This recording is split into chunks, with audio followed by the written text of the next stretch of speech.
Os Evangélicos e a Palavra de Deus. Paul André du Bois. Prefácio de Jacques Legrand. Uma batalha em 3 frentes. Todos nós conhecemos o versículo 3 de Judas, que nos exorta a defender a fé que de uma vez por todas foi transmitida aos santos. Os autores dos 4 textos publicados neste livro são combatentes pela defesa da fé. Aprenderemos muito sobre o uso de armas defensivas e ofensivas. A minha experiência cristã ensinou-me que a batalha para manter a fé bíblica é travada em 3 frentes, como define o apóstolo João em Apocalipse 22 versículos 7, 18 e 19. A primeira frente de luta é dupla. Por um lado, a das origens do mundo e do relato da criação, segundo o livro do Gênesis. Por outro, a das profecias do fim dos tempos no Apocalipse. Nestas frentes, a regra é não tirar nada da palavra de Deus, toda a palavra de Deus. Os inimigos que temos de enfrentar são aqueles que questionam a historicidade dos relatos bíblicos da criação em Gênesis 1 e 2, incluindo os proponentes do evolucionismo, mesmo o evolucionismo teísta. Quanto ao futuro, eles negam as profecias sobre a última semana de Daniel, o futuro de Israel e o reinado de Cristo a partir de Jerusalém por 1000 anos e muitas outras coisas. Mais grave ainda é o liberalismo que nega a concessão milagrosa de Cristo no seio de uma virgem, bem como a sua ressurreição corporal. A segunda frente de luta é a defesa da palavra de Deus, a qual nada deve ser acrescentado, nada mais que a palavra de Deus. Aqui temos de enfrentar todos aqueles que reivindicam o nome de Jesus e que acrescentam à palavra divina os seus próprios ensinamentos, as tradições da Igreja, o culto dos santos, os sacramentos, o batismo do Espírito Santo carismático, e que distorcem e reduzem a verdade construindo pontes ecumênicas entre religiões. A terceira frente de luta é a prática de uma boa exegese da palavra de Deus. Segundo o princípio, a palavra de Deus explica-se pela palavra de Deus.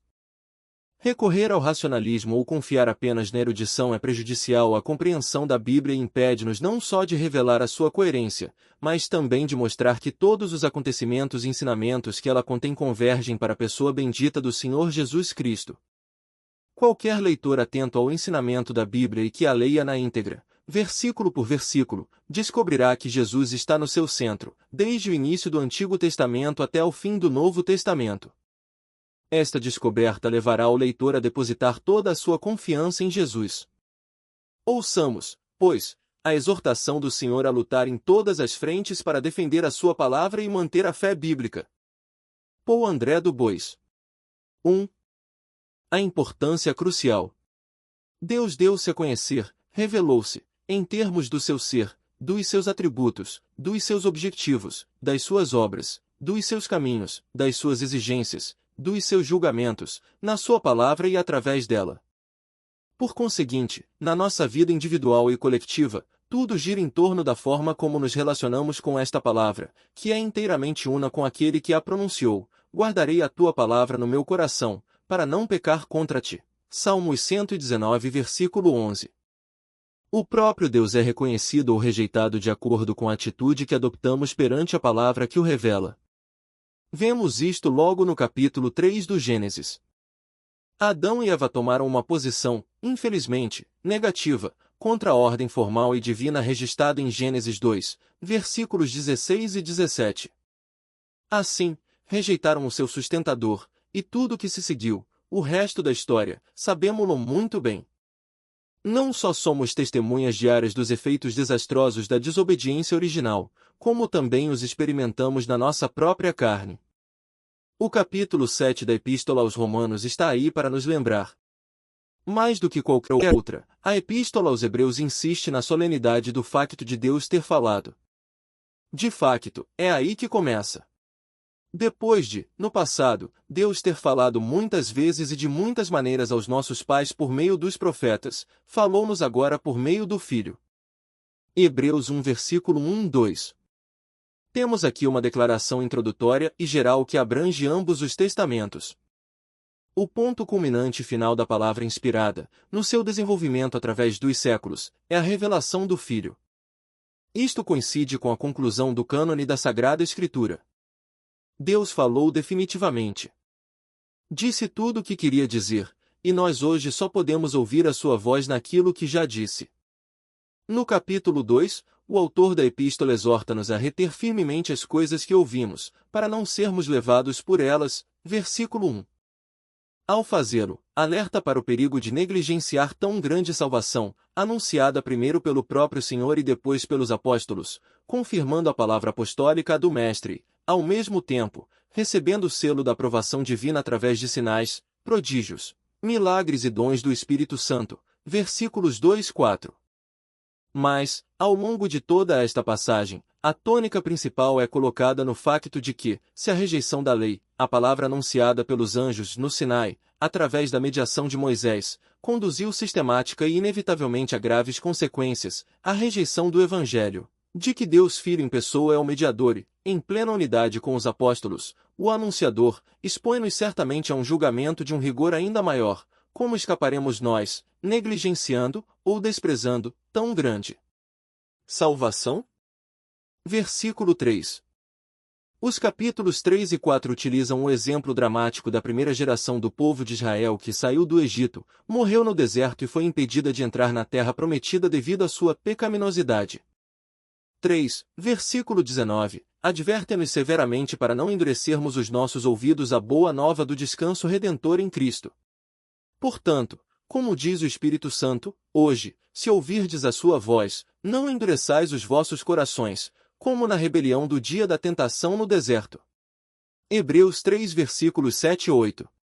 Os capítulos 6 e 10 tratam do temido pecado da apostasia, que está para além do perdão de Deus e diz respeito àqueles que, tendo provado a boa palavra de Deus, Hebreus 6 versículo 5, a rejeitam consciente, voluntária e definitivamente.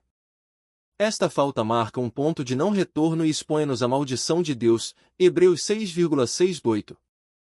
Hebreus 10 insiste também nas consequências irremediáveis da apostasia, sublinhando que elas são ainda mais terríveis na graça do que na lei, na nova aliança do que na antiga aliança. Aquele que violou, ou desprezou, a lei de Moisés morre sem piedade, sob o testemunho de 2 ou 3 testemunhas, de que pior castigo julgais ser digno aquele que espizinhou o Filho de Deus, que profanou o sangue da aliança, pelo qual foi santificado, e que ultrajou o Espírito da graça. Pois nós conhecemos aquele que disse, minha é a vingança, eu retribuirei. E ainda, o Senhor julgará o seu povo. É uma coisa terrível cair nas mãos do Deus vivo, Hebreus 10,28-31. Para concluir sobre a importância crucial do tema, os evangélicos e a palavra de Deus. E antes de nos debruçarmos sobre a sua atualidade, eis uma última citação da Epístola aos Hebreus. Se não escaparam aqueles que se recusaram a ouvir aquele que dava oráculos na terra, quanto menos escaparemos nós, se nos afastarmos daquele que fala do céu, cuja voz abalou então a terra e que agora fez esta promessa. Por isso, mostremos a nossa gratidão adorando a Deus de uma forma que lhe seja agradável, com piedade e temor, pois o nosso Deus é também um fogo consumidor. Hebreus 12,25-29. 2. A notícia. Na nova aliança, tal como na antiga, o estado espiritual do povo de Deus, refiro-me a todos os que, legitimamente ou não, se dizem seus, uma vez que o próprio Senhor conhece os que lhe pertencem. Confronte com 2 Timóteo 2, versículo 19, esteve sempre ligado à sua atitude em relação à palavra de Deus, tanto em termos de princípios, a confissão de fé, como de prática, a sua teologia e a sua obediência. Na parábola das 2 casas, o Senhor deixou claro que a solidez da habitação não dependia apenas de uma compreensão teológica correta das suas palavras, mas da sua aplicação prática, e que só entrará no reino dos céus aquele que fizer a vontade de meu Pai que está nos céus. Mateus 7, versículos 21 e 24-27. No entanto, parece-me inegável que, neste momento, os evangélicos, ou o movimento evangélico, aqueles que constituem, como alguém disse, a terceira força, entre o protestantismo oficial e institucional e a Igreja Católica Romana, se encontram num ponto de viragem histórico no que diz respeito à sua atitude em relação à palavra de Deus, e estão numa situação extremamente perigosa. Se não houver uma reviravolta radical, correm o risco de se afastarem cada vez mais, arrastados por correntes doentias. 3. Sombras.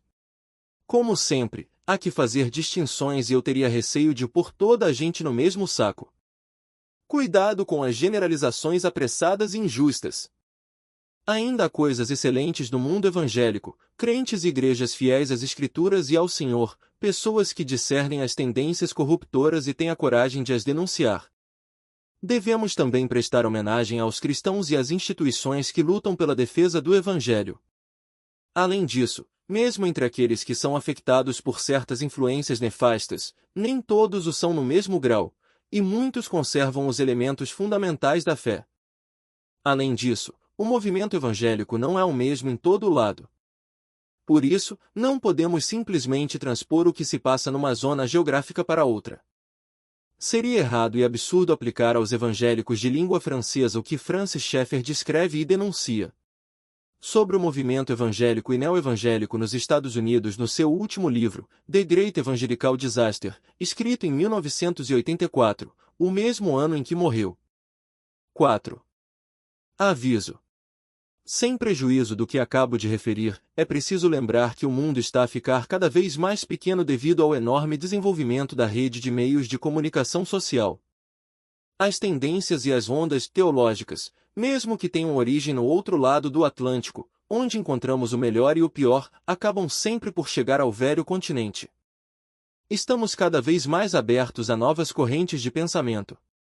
Assim, depois de ter chamado a atenção para o perigo de confundir e nivelar tudo, gostaria de voltar ao facto de que o mundo evangélico francófono, e talvez mais além, apresenta hoje, em grande escala, tendências e orientações preocupantes, intimamente relacionadas com a sua atitude face à palavra de Deus.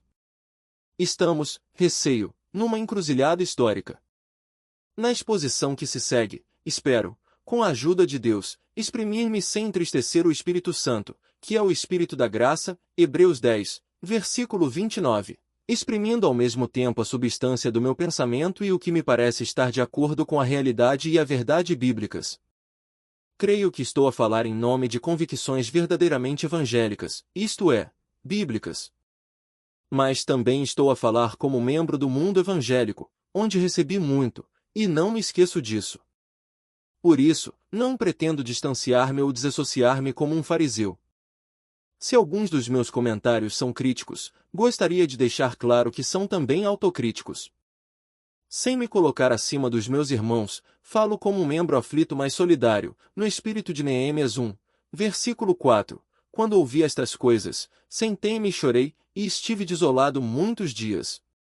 Também não há nada de acadêmico no que digo.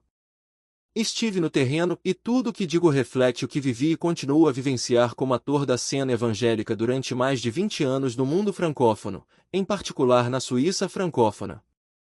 Foi apenas no outono de 1991 que deixei de ser membro da Fédération Romande des Églises et Œuvres Évangéliques, onde tinha servido durante 8 anos. Participo regularmente nas reuniões da Pastorale Romande, da qual continuo a ser membro. Sem exagero, creio que a hora é grave e que, com outros, devemos levantar a voz, dar o alarme, como a sentinela. Os evangélicos e a intangibilidade da Palavra de Deus. 1. A intangibilidade da Bíblia. Venho de um meio evangélico com grande respeito pela Bíblia, a Palavra de Deus. A partir do primeiro quartel deste século, lutou frontalmente contra tudo que minava a Sagrada Escritura, o criticismo bíblico, o racionalismo teológico, o neomodernismo. A Bíblia não é a palavra de Deus, ela contém, e, claro, o ecumenismo. Para não falar de outros ismos. Aqueles que me ensinaram estavam imbuídos da sacralidade e da majestade espantosa do texto bíblico. Para eles, não havia dúvida de que, o que a Bíblia diz, Deus diz. Temiam pôr uma mão profana na mais pequena porção da Escritura, e a sua abordagem pode ser descrita nos termos do Êxodo 3, versículo 5, relativo à teofania da sarça ardente. Tirai os sapatos dos pés, porque o lugar em que estais é terra santa.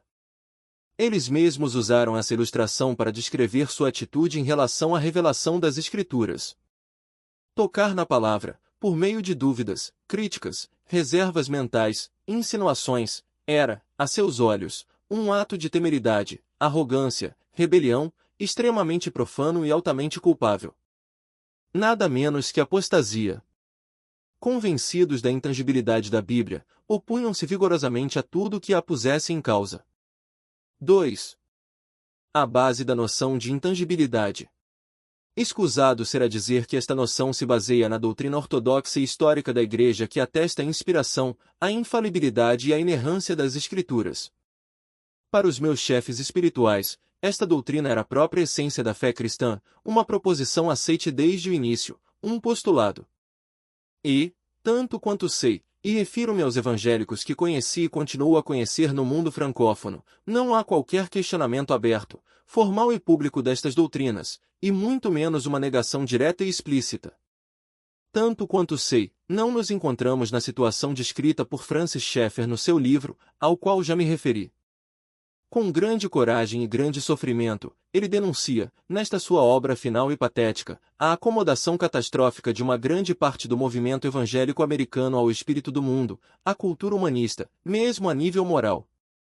E tudo isso começa com uma culpada desvalorização teológica das Escrituras, culminando com a rejeição explícita de sua inspiração plenária, infalibilidade e inerrância. Para Schaeffer, largos sectores deste movimento evangélico nos Estados Unidos aderiram à posição neo-ortodoxa. A Bíblia é credível no plano religioso no que diz respeito à mensagem da redenção, mas essa credibilidade não se estende ao campo dos factos verificáveis, científicos ou históricos. Mesmo no domínio da ética, ela não tem absolutos para todos os tempos e todas as culturas. Por outras palavras, não pode falar com autoridade a nível sociológico. No que diz respeito ao movimento evangélico no mundo francófono, mais uma vez, a situação é completamente diferente. Não creio que haja nada de comparável. Também não creio que possamos aplicar a nós próprios o que Wolfgang Bühne diz sobre o mundo evangélico alemão em A Terceira Vaga, o movimento carismático e, infelizmente, também uma grande parte dos evangélicos pecam pelo facto de tolerarem no seu seio uma teologia liberal e crítica da Bíblia, página 121. 3. Desafios indiretos.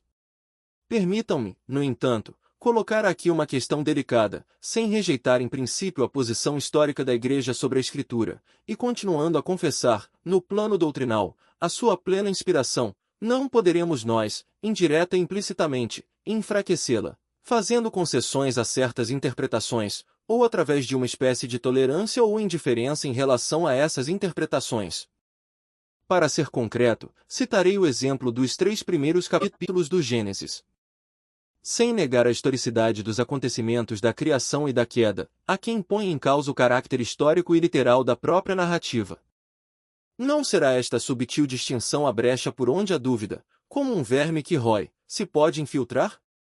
O mesmo acontece com as passagens bíblicas clássicas sobre a relação entre o homem e a mulher no casal e na igreja, para legitimar um novo estilo de vida conjugal ou o ministério pastoral das mulheres. Gostaria ainda de referir a adoção cada vez mais frequente, nas novas versões da Bíblia, do princípio supostamente aplicado pelos tradutores, a saber, o da equivalência dinâmica. Como explica Hildenbrand em Cristianismo e Filosofias Neo-Evangélicas, a tarefa do tradutor, de acordo com este ponto de vista, é fazer com que o receptor, o destinatário, responda da mesma forma que as pessoas a quem a mensagem foi originalmente dirigida. Segundo Eugene Nida, secretário do Departamento de Traduções da Sociedade Bíblica Americana, que cunhou a expressão equivalência dinâmica sem que ele próprio tenha originado o conceito muito antes. Os tradutores antigos concentravam-se na forma da mensagem, os termos da escritura, mas o tradutor moderno deve concentrar-se mais no receptor, páginas 31-32. 4. Consequências. Nida quer que o tradutor tome mais liberdade com o texto e o molde de acordo com a resposta do receptor. Por exemplo, como os muçulmanos se escandalizam com a doutrina da Trindade, Nida afirma que as palavras só podem descrever a ação de Deus, nunca a sua essência. Página 33. Defende mesmo que o ponto central da revelação bíblica é o acontecimento. Deus revela-se como alguém que age, fala e faz milagres, mas não descreve a sua essência. Página 37. Este ponto de vista está, evidentemente, em total contradição com uma série impressionante de textos que revelam o que Deus é, a começar pelo Êxodo 3, versículo 14, Eu sou aquele que é. Para Nida, as palavras são apenas símbolos, e os símbolos humanos, veículos de ideias.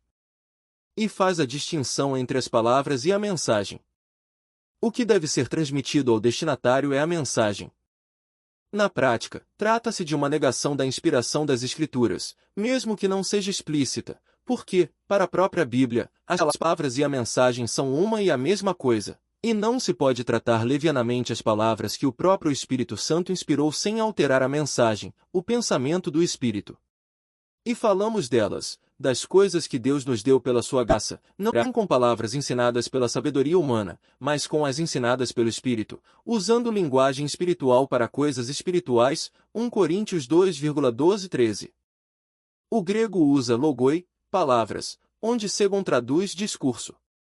Logos, no singular, em João 1 versículo 1 e 14, designa o Verbo eterno, a segunda pessoa da Trindade, as palavras que exprimem a verdade divina emanada do Espírito soberano.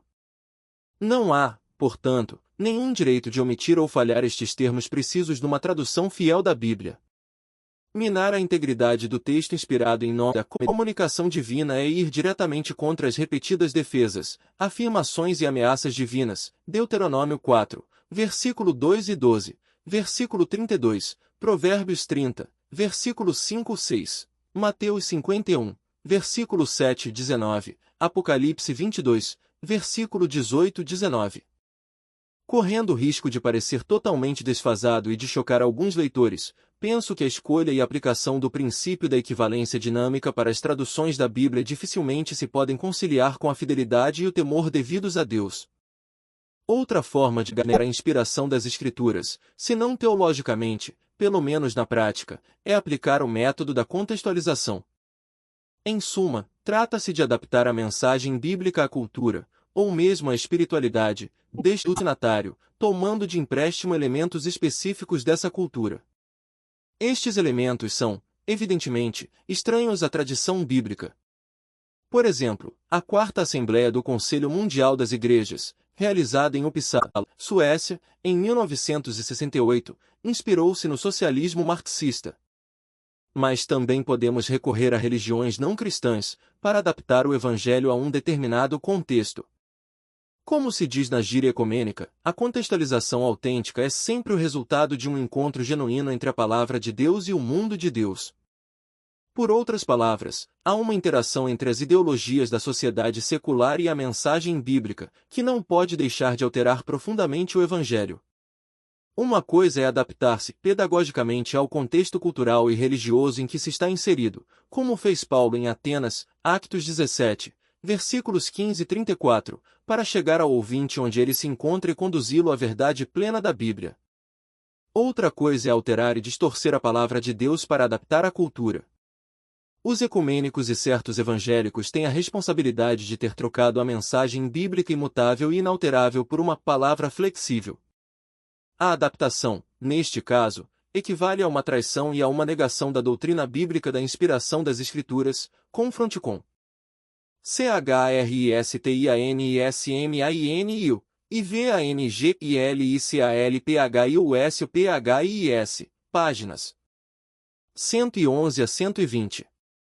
Os evangélicos e a autoridade soberana da Palavra de Deus. 1. Regra de fé e de conduta. Trata-se de um tema vasto e de grande atualidade. Bastando arriscar esta pergunta, a Escritura continua a ser, para aqueles que se dizem evangélicos, a única e suprema regra de fé e de conduta? Reconhecem os seus absolutos? Reconhecem-nos como tendo força de lei sobre todos os seus pensamentos e toda a sua vida, todos os aspectos do seu comportamento, ou limitam-nos a domínios bem definidos? Procuram contornar esses absolutos, relativizá-los? Respeitam a autoridade bíblica ou tentam dobrá-la para se adaptarem a si próprios? Este é um dos problemas abordados por Schaeffer em O Grande Desastre Evangélico.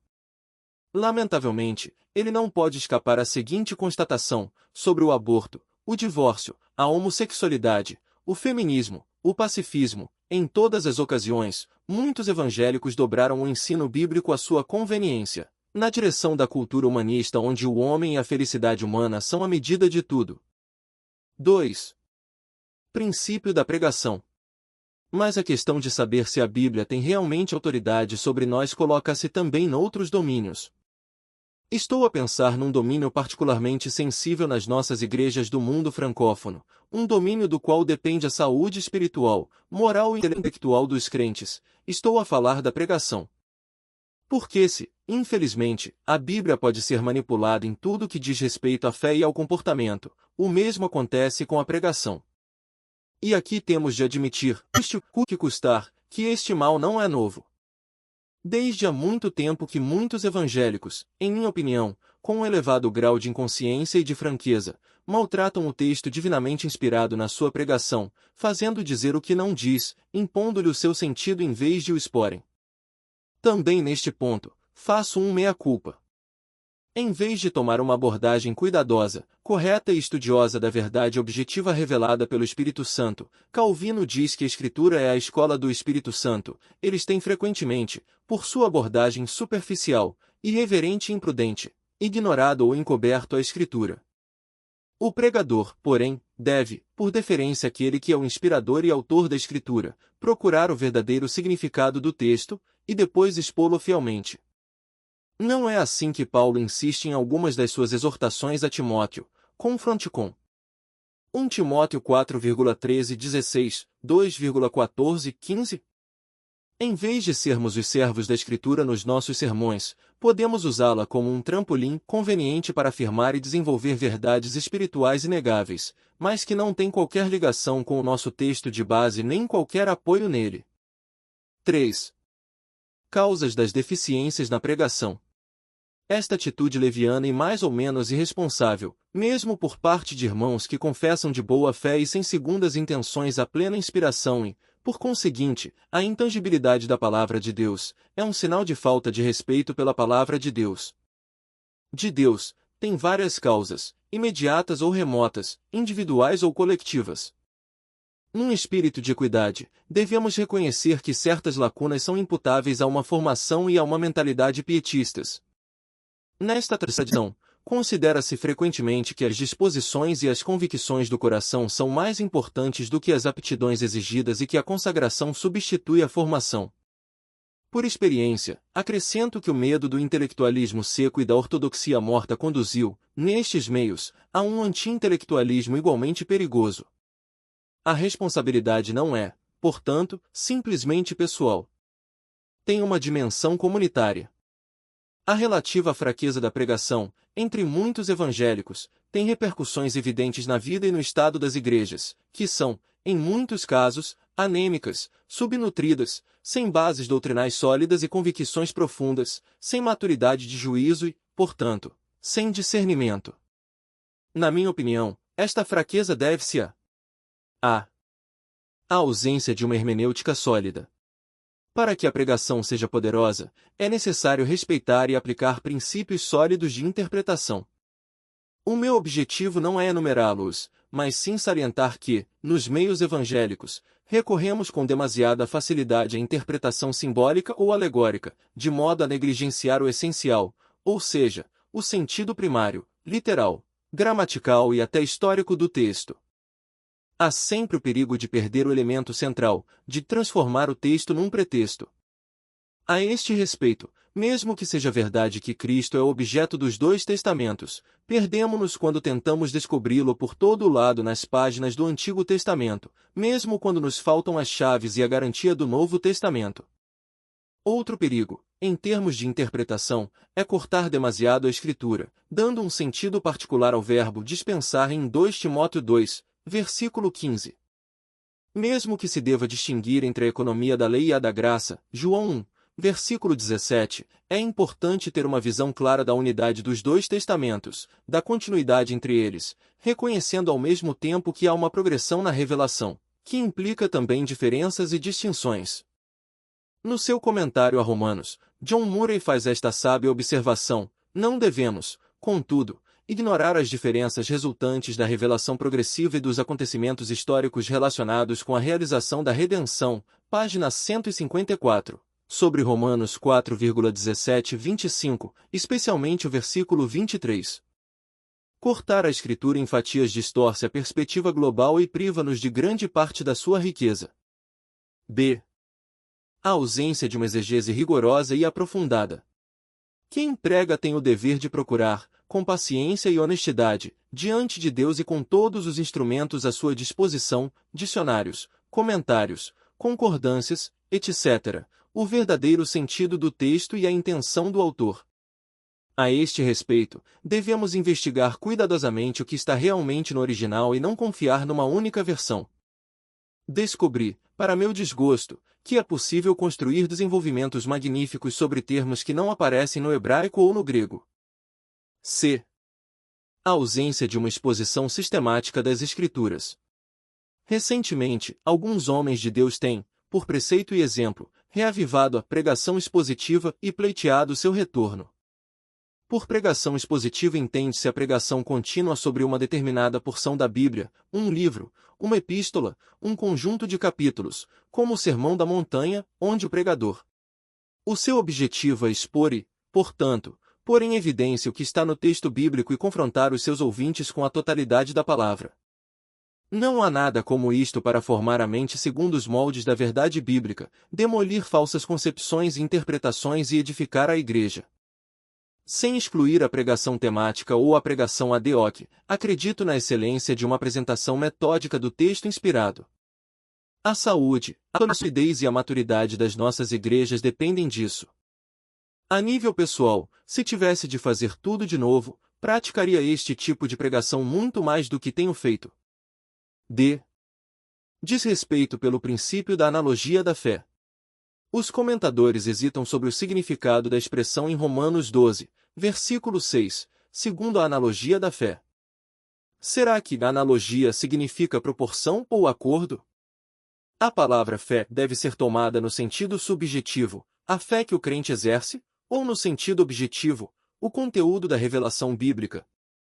Seja qual for o significado da expressão neste contexto, sabemos o que ela significa no uso teológico comum. O princípio da analogia da fé exige que uma doutrina ou a interpretação de uma passagem bíblica esteja de acordo com o ensino geral da Escritura. Caso contrário, introduzem-se desequilíbrios e até pontos de vista falsos e perigosos. Todo testemunho bíblico é um regulador e uma salvaguarda. Wolfgang Boone, no seu livro A Terceira Onda, mostra claramente que o ensino de Peter Wagner e John Wimber sobre sinais e maravilhas é diretamente contrário a todo testemunho bíblico e, portanto, viola a analogia da fé, páginas 91 a 100. Power Evangelizing the Light of the Bible. Conclusão. Perante a importância crescente dada nos meios evangélicos em geral aos fenômenos subjetivos, emocionais, à experiência e às vivências, mais do que à verdade objetiva, imutável, granítica da palavra de Deus, podemos interrogar-nos se os pregadores não se vão afastar cada vez mais da autoridade soberana do texto inspirado, e se a Bíblia não vai ser tratada cada vez mais com desprezo. Por mim, peço a Deus a graça de permanecer entre aqueles que tremem perante os mandamentos do nosso Deus, Esdras 10,3, confronte com 9,4. Refiro-me, evidentemente, ao respeito na fé e no amor. Pós-fácil de Jacques Legrand. Os 3 artigos sobre a palavra de Deus que acabais de ler foram escritos na sequência de um discurso proferido numa pastoral.